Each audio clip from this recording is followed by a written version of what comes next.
Is this red? Is this green? Is this blue? Is this Tom Cruise? Is this Nicki Minaj? In this video, we're going to find out why up is down, down is up, and reality, well, it's just not what you think it is.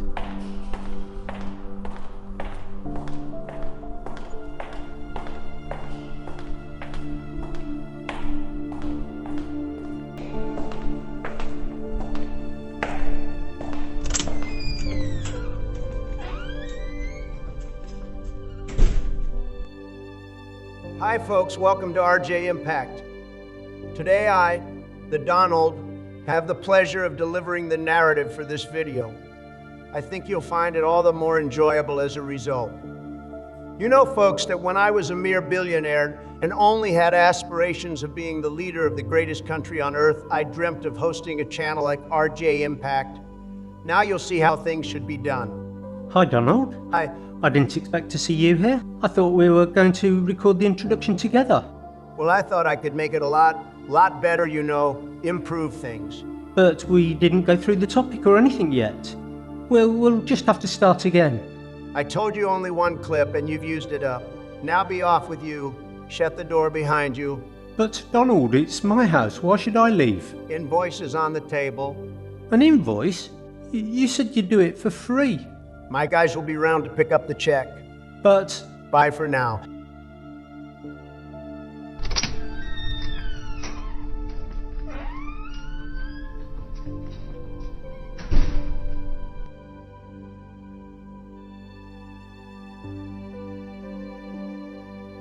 Well, I'm back. Hi folks. Sorry about that. We were going to provide an introduction to today's topic together, but Donald is now long gone. So let's start again. Hi folks, welcome to RJ Impact. Despite Donald's absence, at the last minute I was able to call in another friend of mine. He's somewhat known for his voice, amongst other things, so without more delay, here is the proper introduction to our topic. Hi folks and enthusiasts of technological advancements. Welcome to RJ Impact. Here we have short analysis on the ever-evolving landscape of deepfake technology.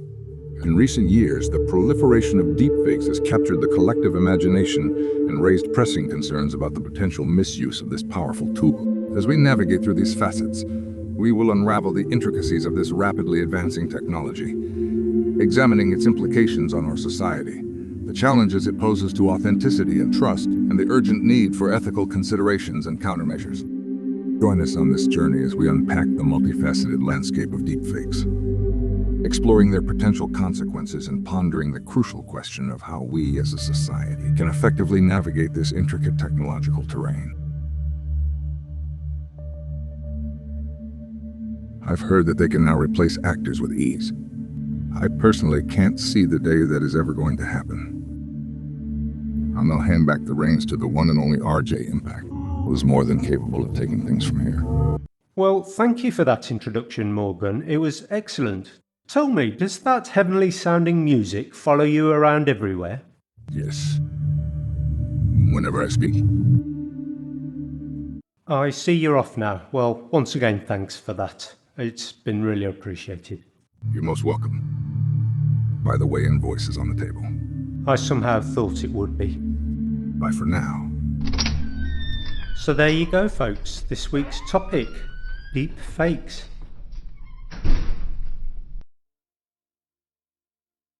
I am not Morgan Freeman, and what you see is not real. Well, at least in contemporary terms, it is not. What if I were to tell you that I am not even a human being?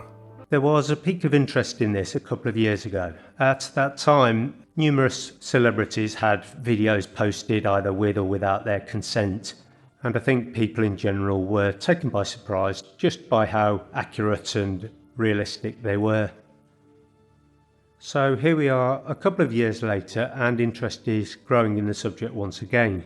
Looking at the subject over the past 6 months or so, I think there's 2 or 3 things that have come together to create the spike of interest that we have right now. First of all, there are the chatbots like ChatSonic, Jasper, Bard, Chat GPT and so on. And there have been numerous cases of people getting caught using those to write their assignments and otherwise use them to do work for them. Also, there has been a couple of very large frauds committed with the aid of AI impersonation, and it seems like AI is creeping into everybody's life one way or another. And finally, well, I'm going to have to talk in code for this one so I don't use any incorrect words. So, you know those sites that I'm going to be calling intimacy sites? Well, a number of celebrities have had themselves impersonated using AI on those sites and are not very happy about it. I'm going to go through the 3 areas that Morgan introduced earlier and give you some examples as an illustration of what's going on, and together with some facts and data that I've managed to pull together. Finally, I'll go through what appears to be the general consensus about where this is all leading and what, if any, impact it might have on our future. So, what exactly is a deepfake? I mean, a fake is just somebody or something pretending to be what they are or are not. But I don't think a poorly spelt email purporting to come from somebody in your organisation yet has a Gmail account is really what a deepfake is. So I went to the dictionary, the Oxford Dictionary, and that defines deepfake as follows. It is a video of a person in which their face or body has been digitally altered so that they appear to be someone else, typically used maliciously or to spread false information. But I think what really creates the distinction is the fact that newer technology using neural networks and the like, which is called deep learning in its own right, has actually improved so much that it's accessible to most of us and with a very high quality.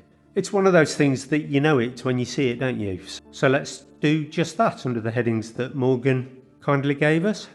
I've got a number of examples where there's definitely some elements that give some cause for concern. Let's start with what you might call a DIY approach. In 2020, a man in Argentina was arrested.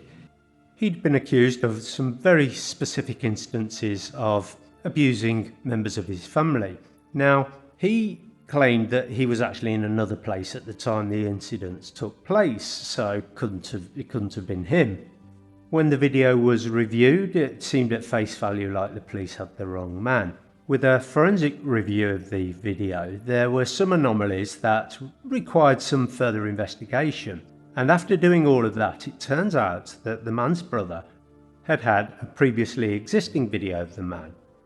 He cut the man out digitally from that video and placed him in a different location, at the same time changing the dates and times on the video itself to coincide with the alleged incident. In 2019, a deepfake video of a CEO of a large company was leaked online, and it showed him making racist and sexist remarks at a private event. The video caused a huge backlash from the public and the shareholders, and the CEO was forced to step down. The video was later proven to be a fake, and it was actually created by a rival company that wanted to damage the reputation and the market of the competitor. On the social engineering front, deepfake audio can be used to impersonate someone's voice and trick them into revealing sensitive information or transferring money. Again in 2019, a UK energy firm was duped by a person masquerading as the boss of its German parent company.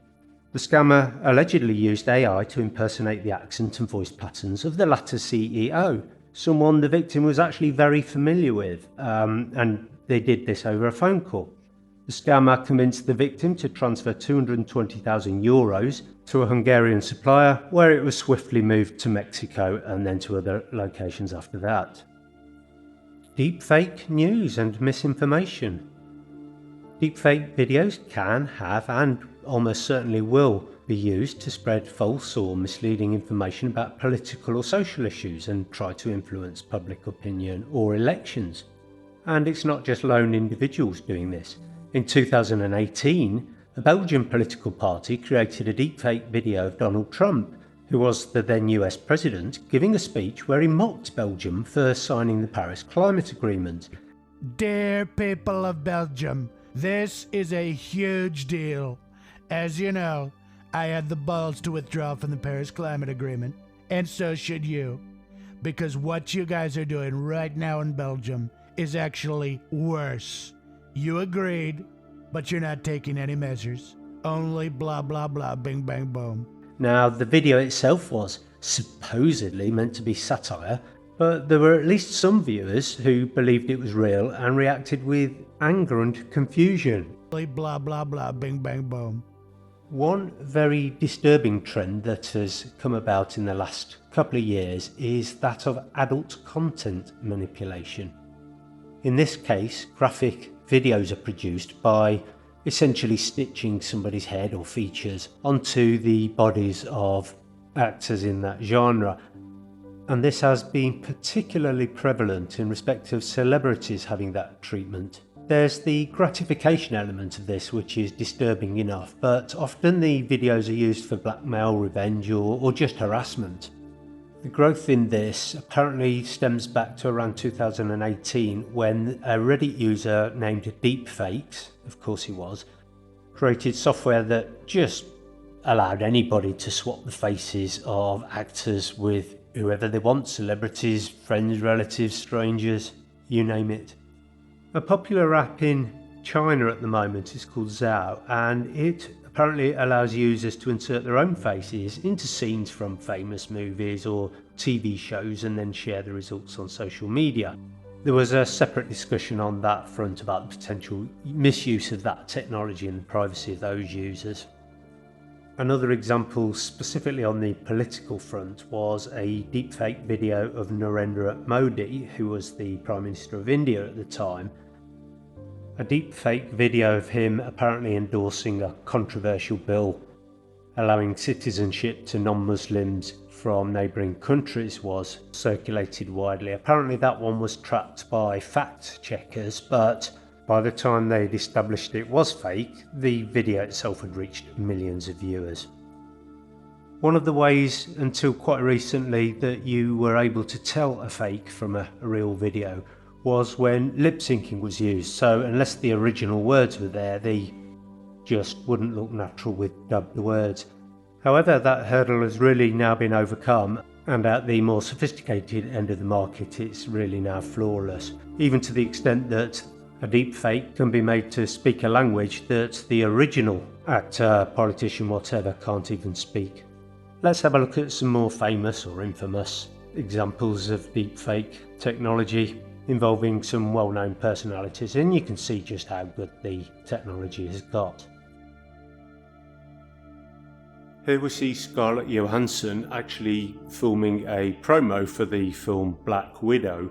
An ad for an AI image editor called Lisa AI 90s Yearbook and Avatar then transitioned their ad away from Scarlett Johansson and, using a voice that was a clear facsimile of hers, went on to promote the AI. And Scarlett is suing over this. I've been trying to get hold of a still of the ad, but with no luck. Apparently at the bottom of the ad in very small print it says, "Images produced by Lisa AI. It has nothing to do with this person." I don't know what to make of that. It made me laugh anyway. Scarlett Johansson actually turns up again in this online challenge called Scarlett Johansson vs Elizabeth Olsen challenge. Here they both are, and the challenge for you is to identify which one is a deepfake and which one is original. There's one deepfake out there that literally has around 10 million followers on TikTok, and that is the unreal Keanu Reeves. This particular clone takes us into his home where he just mucks about, dancing, he cracks jokes, talks about his famous movie roles and shares dating tricks amongst other things. He looks more like Keanu Reeves than Keanu Reeves does. There's not many people who won't have heard of The Shining. Well, Jim Carrey actually played Sam Torrance, that's the Jack Nicholson character, and had his face superimposed on that of Jack Nicholson in the film itself.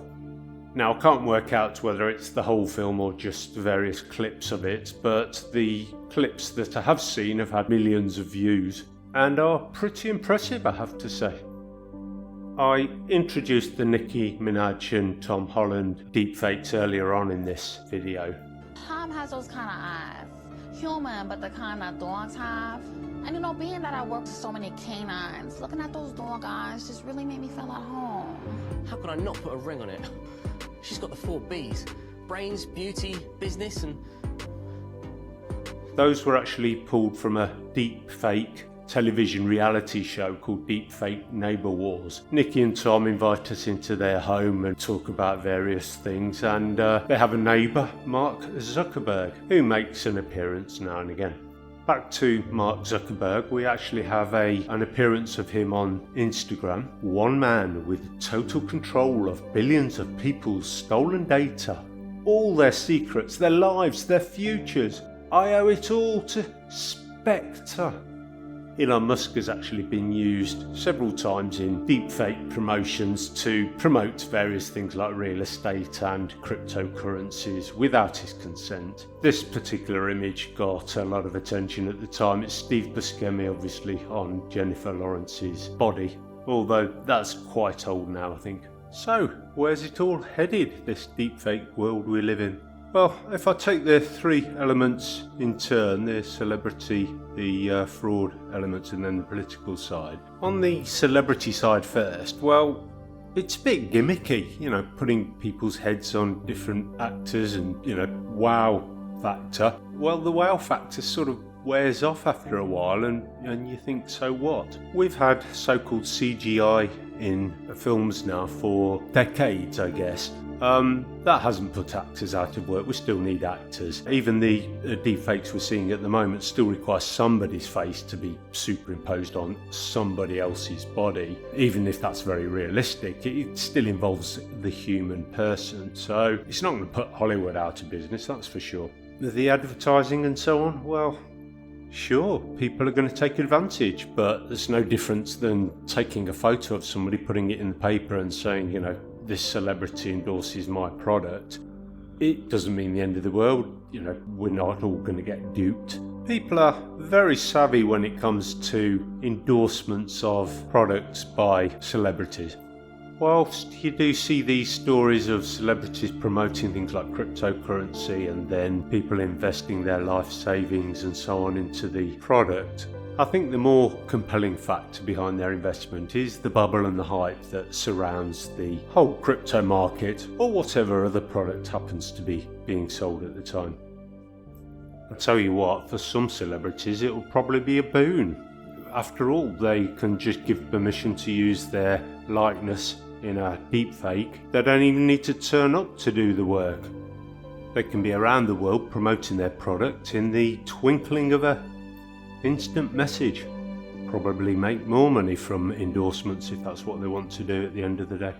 On the financial side, the fraud side, well, it's another tool, isn't it, for fraudsters to use. Once people have the education that somebody calling you could be a potential fake, then when that person starts to talk about finances and so on, people's sense of danger will no doubt spike and prevent a lot of the frauds from taking place. But, you know, it is going to happen, I'm sure of it.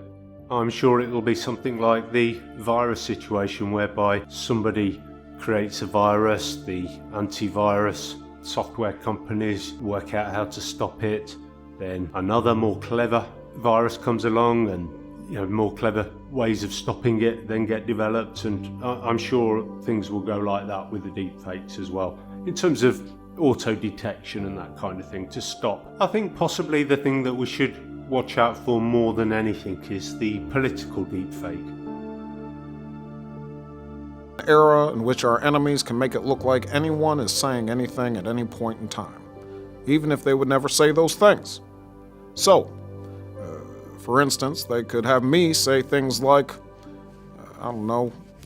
Killmonger was right, or Ben Carson is in the sunken place. I think anything very profound and significant that a deepfake says, purporting to be a politician for example, would be identified as such very quickly. The problem is with politics is that it raises people's emotions from 0 to max very, very quickly. And because it tends to be a tribal group herd type reaction when news that a particular faction doesn't like comes out, then there is the danger that people take it upon themselves to react in the wrong way, violently and so on, to news that's particularly disturbing to their general political philosophy. But radio didn't bring civilization crashing down, nor did television or the internet. And political deepfakes are nothing new. Have a look at this picture. It shows the meeting of a working class political group, and in the background here is Alexander Volchenko. This is what the picture looks like after he fell out with the state and was arrested and then executed. And yes, you're right, if you spotted it, that is Lenin before he became the great dictator we know him for today. Here's a picture of Bush holding a book upside down. Well, it wasn't. The photo was doctored. And here's one of David Cameron having been doctored to add a Remembrance Day poppy, which evidently he didn't have, for which he was soundly ridiculed. So all in all, I'm not worried about the fact that print or images or videos can be faked and doctored. It's ever been thus. Let me leave you with one thought though. The fakes, or deepfakes as we're calling them, that we've seen are harmless enough, but they're the ones we know about. Surely true deepfakes are the ones we don't know about. Perhaps that official at the bank I spoke to the other week, the living, breathing, walking, talking person that I shook hands with, was a deepfake. How would I know he wasn't? And on that conspiratorial thought from me, Donald, Morgan and the rest of the team, all that's left to say is bye for now. Outtakes and bloopers. Well, there was something I hid from you. Maybe it was my own deepfake. In this picture of Donald and this one of Morgan, I omitted showing the full picture. I couldn't for the life of me get the AI to put legs on the Donald as you see him, so hence when you see him in the picture, we show him from the waist up. Morgan should have been wearing a tux and a Donald suit at the back. I don't know what's going on with that. But anyway, there you go. I thought you'd like my honesty in revealing my own personal cover-up.